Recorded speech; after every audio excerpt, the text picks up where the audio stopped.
Today, I thought we would start with a video by the BBC News Channel. This one is Iran launches a new wave of strikes across the Gulf region. This was from 10 hours ago, pretty recent. Let's see. It says Iran said it has launched the 35th wave of operations as it continues its strikes across the region, including in Saudi Arabia, the UAE, and Kuwait. So we'll see what the BBC has to say about this. Hello, countries around the Gulf are reporting a new round of Iranian missile and drone attacks. Qatar, Saudi Arabia, the United Arab Emirates and Bahrain said they were responding to incoming fire and warned residents to seek shelter.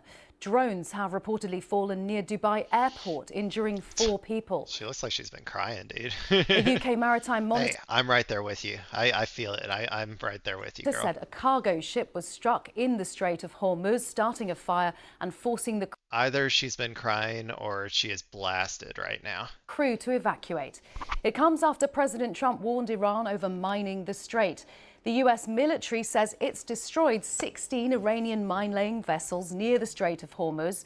The narrow waterway is the world's busiest shipping lane for the transportation of oil. Maritime movements here is effectively at a standstill, and the impact's being felt right across the globe. In Lebanon, state media says Israel has hit an apartment block in central Beirut, the second time surprise. the centre of the capital's been hit since the start of the war, and there were heavy strikes across the country overnight. Iran has also been hit in overnight strikes. These are the latest pictures coming into us. Officials saying more than 1,300 people have been killed by the US and Israeli airstrikes since the war began. State security forces in Iran have warned they're ready with their fingers on the trigger to confront any anti-government protests. And the conflict's also a war of words after the... This is one of those things where you think that they kept saying, everybody rise up against your country, but you start bombing the shit out of your country, like nobody's going to rise up against the country like that you're currently bombing. They'll, like, if there's any actual anti-government people still out there, they're going to just wait in the wings until the nationalist fervor dies down. And every bomb that you drop and every civilian that you hit, you're going to increase the amount of nationalist fervor that exists. You're literally making it impossible if your goal is to try to get some, counter revolutionaries to start some like vanguard to go destroy, like take out the IRGC or whatever. Like, yeah, the goals and strategies that we have laid out here have been, non-existent. And I think the outcomes that we will, the outcomes that we are, whatever they are that we're trying to achieve will probably also be non-existent. The US said Tuesday's strikes on Iran were going to be the most intense yet. Iran said its barrage targeting Israel and what it calls US interest in the region was the biggest it had yet fired. The second container ship that's been hit off the coast of the UAE was targeted by an unidentified projectile. The incident took place around 50 nautical miles northwest of Dubai. Our correspondent Barbara Plett-Usher is in Doha and told us more. We've had these reports from this UK Maritime Monitor that there have been 2 ships hit by suspected unknown projectiles, as they phrase it, in the last little while. One of them is a cargo ship that was hit in the Strait of Hormuz, close to Oman, that started a fire, and the crew was being evacuated. The other one was much earlier off the coast of the United Arab Emirates. Where's all those escorts? Where's our Navy escorts? Where's all... I was hoping that the U.S. could vacuum a bunch of my tax money out and, take it over to the Strait of Hormuz and, escort all those ships. Why are they still getting attacked? I thought we were going to rain fire and fury on them if they attacked any ships. What's going on? Container ship, again hit by a suspected unknown projectile.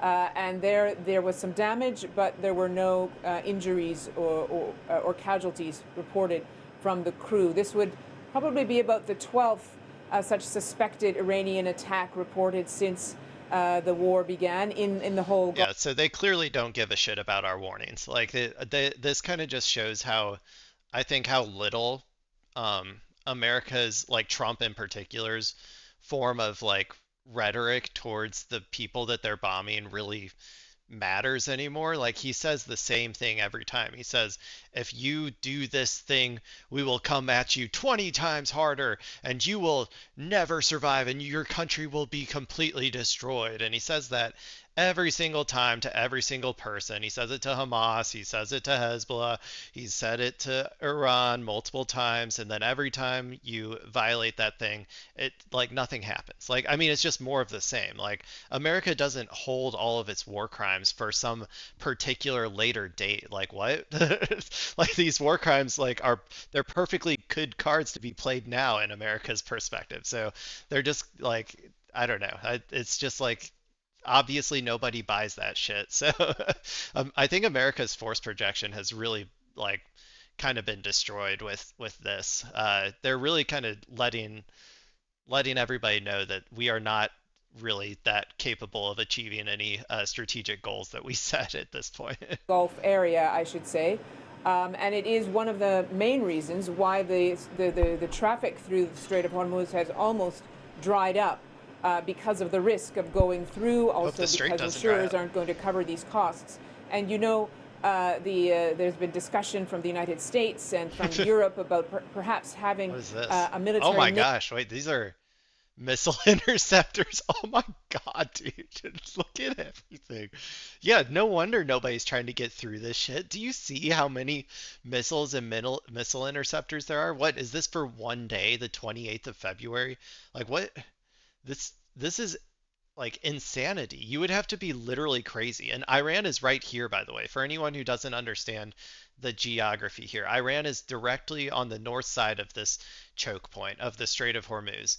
Um, they are right there. Like, so yeah, nobody is going to want to be uh, going through this. Like, you'd have to be kind of a dum-dum to do that. Naval escort, but that This is hasn't insane, gotten though. off the ground yet, and probably won't. Also, look at, by the way, people also have mentioned that like it takes usually 4 to 5 missile interceptors per Iranian drone or per Iranian missile that they shoot in order to knock it down. And I think you can kind of visualize that here with, I'm assuming the red being all of the missile interceptors. Won't, or is unlikely to, while the hot conflict continues. You also had this concern expressed by the Americans that the Iranians might start mining the Strait of Hormuz. They have before in the 1980s. No indication so far that they are doing so this time. President Trump said he had not received any reports of such activity, but the Americans... I don't know if they actually will. They always have that option, and they might if they feel desperate, maybe. But I think that that could lead to problems with if they want to like strategically allow certain flagged vessels through or not. I think that that might make that really hard to do. They would have to potentially escort or give navigation to those vessels going through if they decide to mine it. So I think that there's like it's not just like a win-win if they decide to do that. Like I think they also have to take that sort of stuff into consideration because I think they still want to make sure that like their allies have full and complete access and are able to move freely, even though they might not want to right now, because if you saw that previous map, there were hundreds of missiles flying overhead and missile interceptors flying overhead 24/7, it seems like. So, but yeah, I don't know. I don't know if they'll actually go through with that. They Did might though. strike 16 mine-laying vessels overnight. These were, it seemed, most of them inactive, moored when they were hit, but apparently a preventive strike. That's Barbara Platt-Usher in Doha. Let's go to Israel now, and our Middle East correspondent Yolan Nell is in Jerusalem.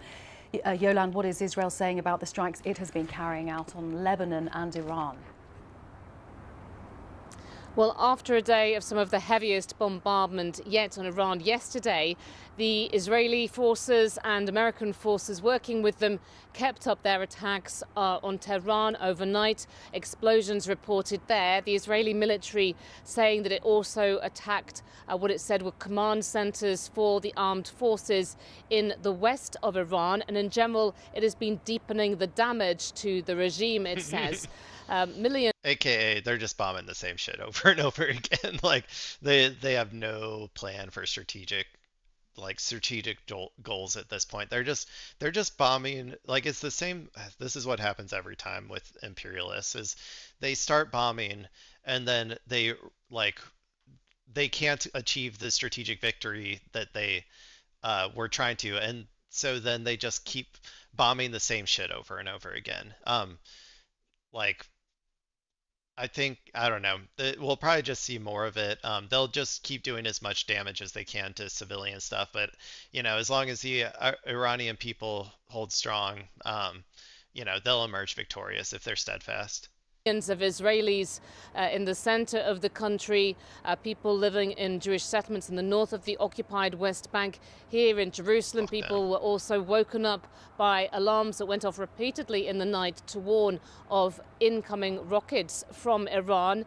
We heard the thuds of loud interceptions overhead. There are not reports of casualties, but that does really underline how the Iranian government has still got this. I know that it's hard, but I do wish that the West Bank, who am I to say this, right? I just live over here in the West, but I do hope that the Palestinians in the West Bank someday like rise up again and like fight off these genocidal settlers. Like they need to defend themselves. They need to defend their land. And I get like I get really sad about what's going on in the West Bank, especially while everybody's focused on this Iran stuff. That and it's like I don't even know what can change about it though, because if you have the news focus on it, it doesn't matter. Nobody cares enough. The U.S. is too like strong, like is able to influence countries to not take a stand on the side of good. It's a really really sad situation. So I don't know. I hope that the people in the West Bank can one day fight off their the colonial dogs that are trying to fucking attack them. This military capability is still able to fire ballistic missiles at the direction of Israel. And with that incoming fire continue to come from Iran, Yolanda, how is public opinion being shaped by the continuation of this war? Yeah, it does come as something of a surprise that, there's so much disruption to normal life here. People sent off, rushing to their shelters several times in the course of the day. Yesterday Keep it up, and Iran. Today in the north of Israel, there is the ongoing fighting with Hezbollah. So there is the risk there of drones incoming and missiles, people going to their air raid shelters frequently because of that. But the public support for Israel's war with Iran does remain very high. That is because people see Iran as having been... I'm sure that it will remain high for a while. I think it's only once the interceptors stop flowing to them, it's like that they will start to begin to understand. And also, Iran has said they're going to keep this up until at least the midterm, so at least November. If this is their daily life going forward for the next, 5 months, 6 months, 7 months, year, 2 years, like if this is what their daily life is like in perpetuity, I always say they're little Westerners. They're not going to be able to withstand, the inconveniences of like actually having material consequences hit you from a war. Same with us in America. We're gonna, like our gas prices go up to $6, $7, $8 a barrel, we're gonna cry uncle. Like, so something like an existential threat. That is what the polls indicate when it comes to Jewish Israelis in particular, and they want this war to deal with the ballistic missile threat from Jewish Israelis, only Israelis. Am I right?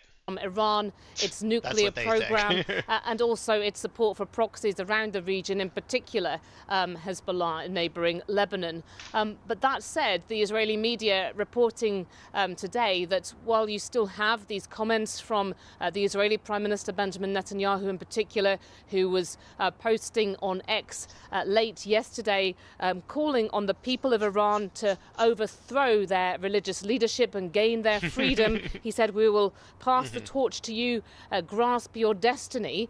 Well, the Israeli media commenting that really it's seen now by Israeli officials that it is much less likely that regime change will come about directly as a Wow, wow. What a surprise. What a shock. Oh my God, who could have ever predicted it? Like, God, they're all fucking idiots, dude. Anybody who believed that was, uh, result of the US and Israeli joint action in Iran. And instead, what is really being focused on in the target list of the Israeli military is going after the military and governing capabilities of the Iranian leadership.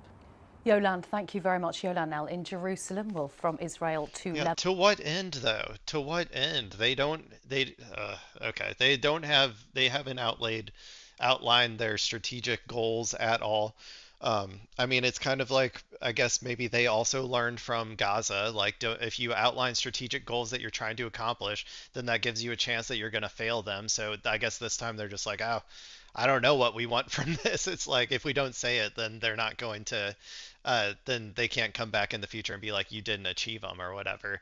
I don't think they have, like, if they can't get a revolution or whatever, if they can't get like a collapsed state, then I guess they're just bombing to bomb it. They're just bombing to waste all of the interceptors, and they're just bombing to waste all my goddamn tax money. So, like, fuck Israel, dude. Lebanon. I've been speaking to Lena Sinjab, who's in Beirut, and she's been telling us what it's been like with those strikes by Israel from the last few hours.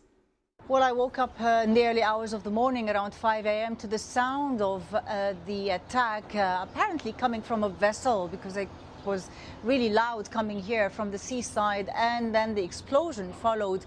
The attack took place in Aisha Bakar neighborhood, which is, up the hill from where I live, like few streets up the hill. This is pretty central Beirut, and we can see the pictures of the aftermath. At least 3 apartments, 3 stories were targeted. The Israeli media is saying that it was targeting Islamic group. 4 members Who cares were what they hit, say? but It's irrelevant what they say. They lie. They lie like fucking like they breathe. Like there's never a statement out of the Israeli like occupation forces that you should ever believe ever. They lie. That's all they do is lie. don't have any confirmation yet about that.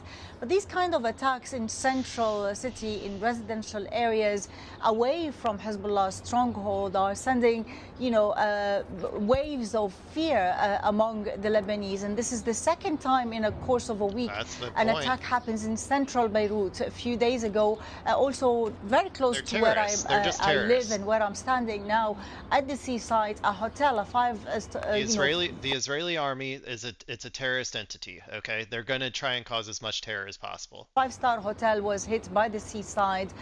Israel said they were targeting a Revolutionary Guards member. And, Shut the and fuck yesterday, up, dude. the Iranians came out to announce that 4 diplomats were killed. As much as this is causing anger against the Israelis, with more attacks on civilians, 500 have been killed so far. 700,000 are displaced. Most of them are, out in the streets in shelters or living in tents with nowhere to go to. But it's also causing anger against Hezbollah and the Iranians, for firing rockets. Okay, to the Lebanese people, I know that it's hard, and I'm sorry. I'm really sorry that you're going through this.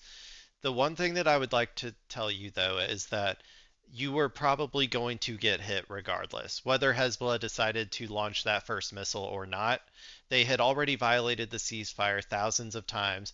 They were going to continue doing it.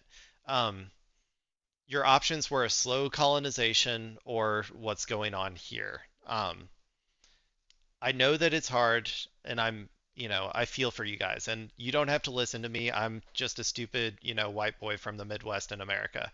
But I do want you to realize that I do want you to understand that they were going to slowly colonize your land, regardless of whether Hezbollah shot that shot. So, or like shot the first, the missile that got it. Basically, they like full-fledged back into the war. So, um, yeah, I mean, stay strong out there and resist, resist, resist. against Israel causing this whole war, and B, staying among civilians, which is prompting targeted attacks against, civilians who have nothing to do with this war and paying the highest price in this war. Yeah, and the difficulties caused, Lena, by the movement of such a large number of people. You mentioned 700,000 now. Yes, indeed. I mean, we have, these are the figures registered as displaced, but it may be more because some people stay with their families or are able to check into five-star hotels and stay there, or even left the country as a whole. But the question is, for many, is when is this ending? This is the second time Lebanese are forced to be displaced, forced to leave towns and villages and homes. And because of the war, 15 months ago in 2024, they've lived exactly the same experience. And many of them who've lost their homes, they couldn't rebuild them because there was no money to reconstruct or rebuild. And now they're losing their homes again in towns and villages, with fears that, in the south of Lebanon, the areas that Israel are asking people to leave and evacuate, probably it's going to be a buffer zone and they will not be able to go back to. Yeah, and the of government course. so far, despite criticism to Hezbollah and, calling for direct negotiations with the... Yeah, but this is the problem. This is why Hezbollah is necessary, because the government isn't going to go out there and start shooting Israeli occupation forces. Like the only way to, if they were really going to try to get rid of Hezbollah in its entirety, the Lebanese government would need to go out there and be like, no, you're not coming onto our land, and start like shooting every IOF like person that they see out there. They're not going to do that because they are very much like the Palestinian Authority and the West Bank. They're collaborators. They are not going to save you. The only people who will save you are organic resistances that are born out of the people who live in Lebanon. And so that's why I know that Hezbollah doesn't have the political power right now that it had back before all of this. But unfortunately, I'm sorry, they are like the only option to not being colonized by the like vicious, evil Israeli occupation forces. Israelis, they seem to be in a very weak position and unable to control Hezbollah's actions that are prompting these kind of, attacks by Israel. Lena Sinjab in Beirut. Let's go back to those reports that drones have fallen near Dubai International Airport, injuring a number of people. Let's talk to our correspondent Nick Beek in Dubai. Nick, just tell us what you know. Karen, yes, this is information that's coming from the authorities here in Dubai, saying that at the main international airport there have been 2 drones that fell in the vicinity of the airport. That is the phrase from officials. We don't know what that translates to. How near these drones were to hitting any planes or hitting terminal buildings. But certainly we spoke to someone earlier who was saying that for about half an hour or so they were told to come away from glass windows, and all passengers were congregating in an area that was deemed to be more safe and less at risk. Operations have now resumed, but the information is that 4 people have been injured, 1 person with moderate injuries, that's the description, 3 with minor injuries. And we will, of course, bring more information as we get it. Now, on Saturday, a lot of people might have seen that video which showed a previous strike very near the airport, near to terminal buildings. You could see planes on the tarmac in that footage. So once again, it seems that Iranian drones have got through to this airport, which is hugely busy, and had been trying to get those flights coming in and leaving once more. Yeah, my understanding is that the Dubai airport is like one of the most important airports in the region. It's seen as like a hub to like East Asia and then to the West. So I think that the probably like the main reason that it's getting hit is to really disrupt the international like again just impose more cost on the international world and international finance capital by kind of just disrupting this main choke point for like all of these flights and stuff. And there was quite a lot of disruption in the skies this morning, as you can imagine. Flight tracking showing lots of different planes taking unusual routes as this was clearly an alert that people had to deal with. And Nick, from what's going on at the airport to what's going on off the coast of the UAE, tell us more about those reports of a cargo vessel, a third cargo vessel, being hit by a projectile. About this. Yeah, you're right, Corinne. Iran seems to be continuing its strikes at land and at sea. In the Strait of Hormuz, what we've seen is 3 reported strikes on vessels in the space of a few hours. Now, that is something we haven't seen. Previously, over the past 10 days, there have been 10 reported incidents, attacks on vessels, but now we've seen this cluster close together, and obviously it follows the Americans hitting out, saying that they'd managed to strike 16 Iranian vessels. In those 3 cases this morning, in the most severe, it would seem, there was a fire that took hold. There had to be an evacuation. We haven't got the latest on the condition of the crew on board and what happened to them, what this evacuation process looked like, how long it lasted for, and what the consequences have been. With the other 2 incidents, we were told that the crews were safe and well, but clearly a concern, and it highlights once again the threat to vessels. Again, you don't go through, dude. If you're an oil tanker driver or whatever you call it, captain, I guess, don't do it, man. Don't risk it. It's not worth dying for, dude. That for the most part are stuck in the Strait of Hormuz at the moment, fearful of moving through what is an active war zone. And Nick, there in Dubai and in the wider United Arab Emirates, what's the continuing effect on daily life of all this? Well, you may be able to hear that all the construction behind me, which continues at pace here. This is a city that is forever growing. Overnight, there were some alerts again sent to people's phones. We'll see after this. We'll see after this if the finance capital shit keeps flowing. I'm not so sure. I'm not so sure that the investments and the money will keep flowing to keep doing construction after this. But you know what? I could be proven wrong. Who knows? And interestingly, they've changed in the past 24 hours their alert system. So no longer is it a piercing, repeated beeping you get on your mobile phone, whether or not you're registered for alerts. Now it's just a ping that you might get if you're getting a message from anyone else. What? And so that has been a change. But despite that softening of the way people So it was too annoying, I guess, to people that they kept getting alerts that they're getting bombed. Like, okay. people are given these warnings. The warnings continue, and every day the United Arab Emirates are reporting that missiles and drones have been. Hey, if you just pretend it's not happening, the life is what you make of it, right? The only thing that I experience is, in my noggin here. So if I don't see it, then it didn't happen. It's like I have the object permanence of a baby. been intercepted, that have been sent from Iran. But if we look at the last sort of 10 or 11 days, Karin, the first 8 days, more than 100 drones were being fired every day, and in the most part being intercepted. That number has dipped in the past few days. We don't know if that is a temporary lull or it represents a more. So Iran has said that they are. So I'm sure it's a combination of both, right? I'm sure that it's um, America has, blocked off some of the entrances, exits of where they store all of their missiles, like deep underground or whatever, made it like they'll have to dig them out or whatever. So I'm sure that they've degraded their capability to some respect. But I also know that Iran made sure that they sent out their oldest stuff first or whatever, which, like I said before, is a good strategy. Let us use up all of our interceptors, um, our flying tax dollars. Use them all up on the on the old missiles, and then they're going to start using, or they're starting to use some of their newer stuff.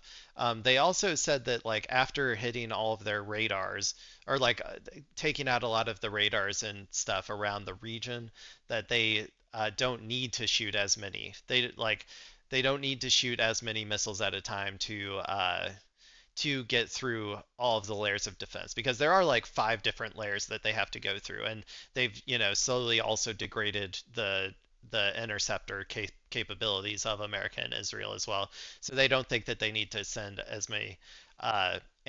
much ammunition to cause the same amount of damage. So I mean, a comprehensive analysis would still need to be made if they are still doing, as much damage as they were the day before, etc. But That's at least the Iranian perspective. More significant and long-lasting sort of dip in the number of drones being sent. But certainly, Iran continues to attack this country and its Gulf neighbours, all those it deems to be working with the Americans or linked to the Americans. And so in the eyes of Tehran, these are countries that it's justified hitting back at. Yeah, I mean, it's not wrong. That is, yeah, if you are directly contributing to the military goals of America, yeah, that makes you a valid target, unfortunately. So, sorry. Uh, okay, well,